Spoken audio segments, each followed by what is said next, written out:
نحمده ونصلي ونسلم على رسوله الكريم اما بعد فاعوذ بالله من الشيطان الرجيم بسم الله الرحمن الرحيم من ذا الذي يقرض الله قرضا حسنا فيضاعفه له وله اجر كريم صدق الله العظيم وصدق رسوله النبي الكريم الامين ونحن على ذلك لمن الشاهدين والشاكرين والحمد لله رب العالمين ان اللہ وملائکتہ یصلون علی النبی یا ایہا الذین آمنوا صلوا علیہ وسلموا تسلیما الصلاۃ والسلام علیک یا سیدی یا رسول اللہ وعلی آلک واصحابک یا سیدی یا حبیب اللہ اللہم صلی علی سیدنا و مولانا محمد معدن الجود والکرم وآلہ وصحبہ وبارک وسلم۔ تمام تعریفیں حمد و ثنا اللہ تعالیٰ جل شانہ کے لیے، اور درود و سلام نبی اکرم نور مجسم شفیع معظم احمد مجتبیٰ جناب حضرت محمد مصطفیٰ صلی اللہ تعالیٰ علیہ وسلم کی ذات والا صفات کے لیے حمد و صلات کے بعد، اللہ تبارک و تعالیٰ نے کچھ انسانوں کو مالدار بنایا ہے اور کچھ کو اللہ تعالیٰ نے غریب، فقیر اور مسکین بنایا۔ اللہ تعالیٰ کی یہ تقسیم اس کی حکمت پر مبنی ہے۔ اب مالک کریم نے یہ فیصلہ فرمایا کہ وہ جن کو اللہ نے اپنے فضل سے مالدار کیا ہے وہ اپنے غریب، مسکین اور کمزور مسلمان بھائیوں کا خیال رکھیں۔ اور اسلام کا حسن دیکھیے، اسلام کا کمال دیکھیے کہ رب تعالیٰ فرماتا ہے تم خرچ کرو گے مسکین پر، غریب پر، اور وہ قرض دو گے تم اپنے رب تعالیٰ کو، خرچ اس پر کرو گے اور قرض اپنے رب تعالیٰ کو دو گے۔ ارشاد فرمایا من ذا الذی، کون ہے وہ جو اپنے رب کو اچھا قرض دے، جو اپنے رب کو اچھا قرض دے، قرض حسنہ دے، فیضاعفہ لہ، اور پھر اللہ تبارک و تعالیٰ اسے دونا کر کے واپس کرے گا۔ اللہ اس کے لیے وہ قرض جب واپس کرے گا تو رب دونا دے گا، ڈبل عطا فرمائے گا، اور وَلَهُ أَجْرٌ کریم، اور ان کے لیے جو ثواب ہے وہ عزت والا ہے۔ صدر الفاضل سید نعیم الدین صاحب مراد آبادی رحمۃ اللہ علیہ فرماتے ہیں کہ یہ دیکھو کریم کا کرم کہ خود اپنے بندے کو مال عطا فرما رہا ہے، پھر خود ہی فرما رہا ہے کہ تو مجھے قرض دے، اور یہ عین انسان کے مزاج اور فطرت کے مطابق بات کی کہ تم مجھے قرض دو۔ جب کوئی انسان کسی کو ویسے کوئی چیز دیتا ہے تو اس کا خیال ہوتا ہے شاید واپس ملے نہ ملے، لیکن جب قرض دیتا ہے تو اس کا خیال یہ ہوتا ہے کہ یہ ضرور مجھے واپس ملے گی۔ تو فرمایا چونکہ تمہارے مزاج ہیں، تمہاری طبیعت ہے، تمہاری فطرت ہے، تم سمجھتے ہو کہ قرض ہمیں ضرور واپس ملے گا، لہٰذا تمہارا رب تمہیں کہہ رہا ہے کہ تم مجھے قرض حسنہ دے دو، اپنے غریب بھائیوں پر، مسکینوں پر، کمزوروں پر خرچ کرو اور اپنے رب کو قرض حسنہ دے دو، رب تمہیں ڈبل کر کے واپس عطا کرے گا، اور جو اجر دے گا وہ عزت والا دے گا، جو تمہیں ثواب عطا فرمائے گا وہ اکرام والا اللہ تمہیں ثواب عطا کرے گا۔ نبی پاک صلی اللہ تعالیٰ علیہ وسلم نے انفاق کی تعریف کی، اللہ کے راستے میں خرچ کرنے کی۔ جب تک امراء، مالدار لوگ خرچ نہیں کریں گے غرباء پر، مساکین پر، طلباء پر، فلاحی کاموں میں، دینی کاموں میں، جب تک وہ خرچ نہیں کریں گے تب تک معاملہ آگے نہیں بڑھے گا، تب تک وہ سارے منصوبہ جات جس سے کہ غریب کا بھلا ہونا تھا، جس سے دین کو مضبوط ہونا تھا، جس سے دین کی اشاعت ہونی تھی، وہ سارے منصوبے آگے نہیں بڑھیں گے۔ اس لیے نبی کریم صلی اللہ تعالیٰ علیہ وآلہ وسلم نے ارشاد فرمایا کہ تم خرچ کرو تاکہ تم پر خرچ کیا جائے، تم اللہ کے راستے میں دو تاکہ رب تمہیں دے، دو اس کے راستے میں وہ تمہیں عطا کرے اپنے فضل و کرم کے ساتھ۔ اللہ تبارک و تعالیٰ کے راستے میں جب خرچ کیا جاتا ہے تو رب راضی ہوتا ہے، پھر بندے کو اور زیادہ عطا کرتا ہے۔ آپ دیکھیے کہ اسلام نے خرچ کرنے کے بہت سارے مواقع بنائے، اور فردن فردن غریب کو امیر کے ساتھ جوڑا، امیروں سے کہا کہ غرباء کا حصہ نکالو، سال کے بعد زکوٰۃ کا حکم دیا، ہر وہ شخص جو صاحب نصاب ہے وہ سال کے بعد زکوٰۃ ادا کرے۔ رمضان المبارک آیا تو صدقہ فطر کو رکھا گیا، تاکہ جو غربا ہیں، مساکین ہیں، وہ بھی عید کی خوشیوں میں امیر مسلمانوں کے ساتھ شامل ہوں۔ پھر جب فصل کا موقع آیا تو عشر رکھا گیا تاکہ غریب بھی تمہارے غلے میں، تمہارے اناج میں، تمہاری گندم میں، تمہارے چاول میں، تمہاری سبزی میں شریک ہو جائے۔ ہر موقع پر ان کو یاد رکھنا، ان کو ساتھ ملانا۔ قربانی رکھ دی گئی، اور قربانی بھی جب رکھی گئی تو امیر پر رکھی گئی۔ اس کا فلسفہ بھی یہی ہے کہ امیر قربانی کریں گے اور غریبوں تک اس کا گوشت پہنچائیں گے۔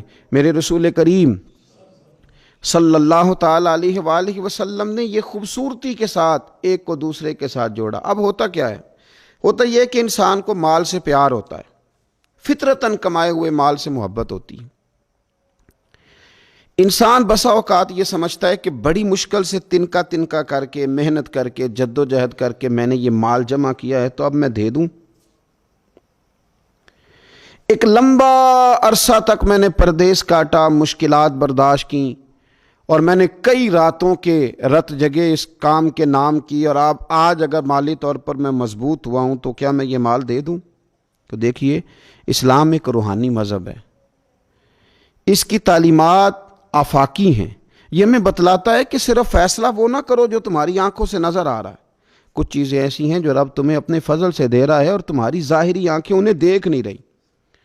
نبی پاک صلی اللہ تعالیٰ علیہ وسلم نے ارشاد فرمایا، یہ حدیث مبارکہ صحیح مسلم میں موجود ہے۔ حضرت ابو ہریرہ رضی اللہ تعالیٰ عنہ فرماتے ہیں، دیکھیے حضور صلی اللہ تعالیٰ علیہ وسلم نہ بات کر کے مختصر جملوں میں کیسے آگے بڑھتے ہیں۔ کریم محبوب فرمانے لگے، یاد رکھنا صدقہ دینے سے مال کم نہیں ہوتا۔ اللہ اکبر! آپ کو تو میسج آ گیا بینک سے کتنے پیسے کم ہو گئے، آپ نے تو جو گن کے دراز میں رکھے تھے اس میں سے لاکھ میں سے آپ نے تو 5,000 دے دیا، تو آپ کو تو پتہ ہے وہ 95 رہ گیا ہے۔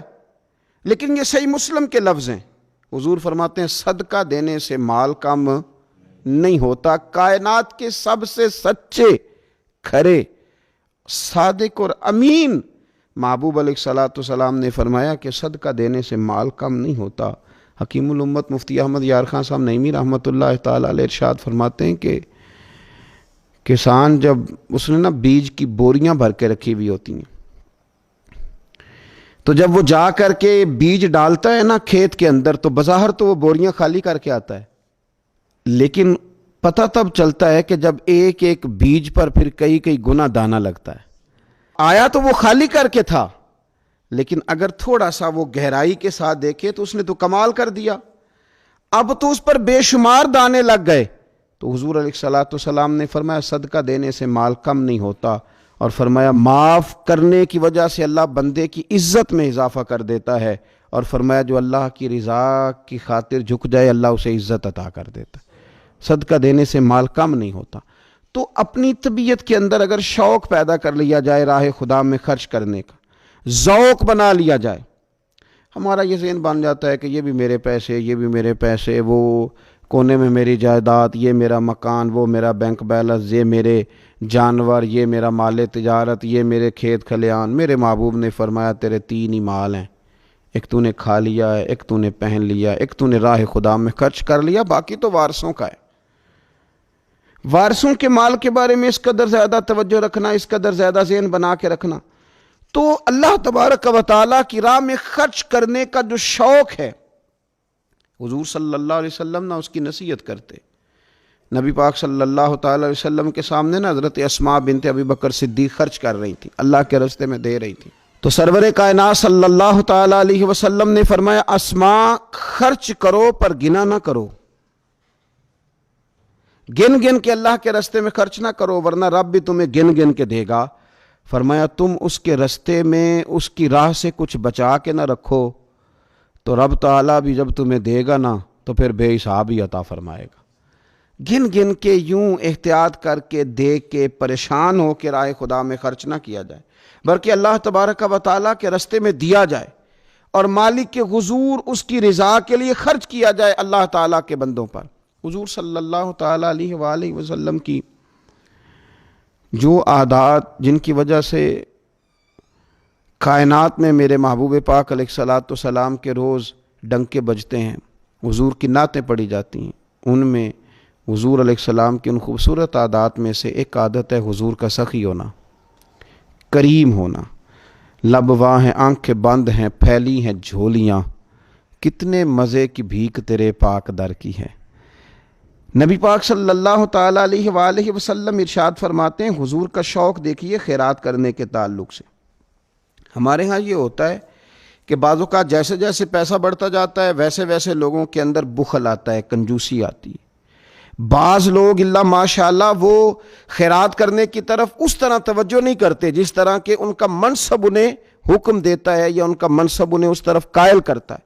رسول کائنات صلی اللہ تعالیٰ علیہ وآلہ وسلم ارشاد فرماتے ہیں، بخاری مسلم میں موجود ہے، فرمایا اگر میرے پاس احد پہاڑ کے برابر سونا ہو، کلومیٹروں پہ پھیلا ہوا احد پہاڑ، اس کی چوڑائی ہے، اس کی لمبائی ہے، اس کی اونچائی ہے، یعنی پہاڑ کی بات ہو رہی، جن لوگوں نے زیارت کی ہے وہ جانتے ہیں کہ اتنا بڑا پہاڑ۔ حضور فرماتے ہیں میرے غلاموں سنو، اگر میرے پاس احد پہاڑ کے برابر بھی سونا ہو تو فرمایا میرا دل چاہتا ہے کہ 3 راتیں گزرنے سے پہلے پہلے سارا اللہ کے راستے میں خرچ کر دوں، سوائے اس کے کہ جو میں نے قرض دینا ہو، قرض کے لیے بچاؤں گا، باقی میں سب اللہ تبارک و تعالیٰ کے راستے میں خرچ کر دوں گا، 3 راتوں سے زیادہ نہیں گزریں گی، خرچ کر دوں گا۔ یہ شوق ہے نبی پاک صلی اللہ علیہ وسلم کا سخاوت کے ساتھ۔ حضور پسند کرتے سخاوت کرنا۔ نبی پاک صلی اللہ تعالیٰ علیہ وآلہ وسلم نے اپنے دست مبارک سے ہمیشہ لوگوں کو عطا کیا۔ حضور صلی اللہ تعالیٰ علیہ وسلم خرچ کرنے کی ترغیب دیتے، لوگوں کو رغبت دلاتے۔ ہمارے ہاں پہلی تو بات یہ ہے کہ خرچ کرنے کا ماحول نہیں بنتا، اور اگر بعض لوگ خرچ کرتے ہیں تو بے دلی کے ساتھ خرچ کرتے ہیں۔ اللہ تبارک و تعالیٰ کے راستے میں جب آپ کو دینا ہے، جب آپ کو مالک کے راستے میں دینا ہے، تو پھر آپ کو بندہ تھوڑی دیکھنا ہے، پھر تو اللہ کی رضا دیکھنی ہے۔ تو خرچ تو کرتے ہیں، لیکن وہ خوش دلی، وہ ذوق، وہ شوق، وہ خوبصورتی ان کی طبیعت میں نہیں ہوتی جو ہونی چاہیے۔ اللہ کے راستے میں خرچ کریں تو اللہ کی رضا کو پیش نظر رکھ کے خرچ کریں۔ پھر خرچ کیا جاتا ہے، صدقہ دیا جاتا ہے، لیکن کب بندہ بیمار ہو گیا، جب تندرست تھا، لاکھوں روپے پڑے تھے، صدقہ کرنے کا خیال نہیں آیا۔ ہزاروں موجود تھے، اس کے دل کی توجہ اس جانب نہیں ہوئی۔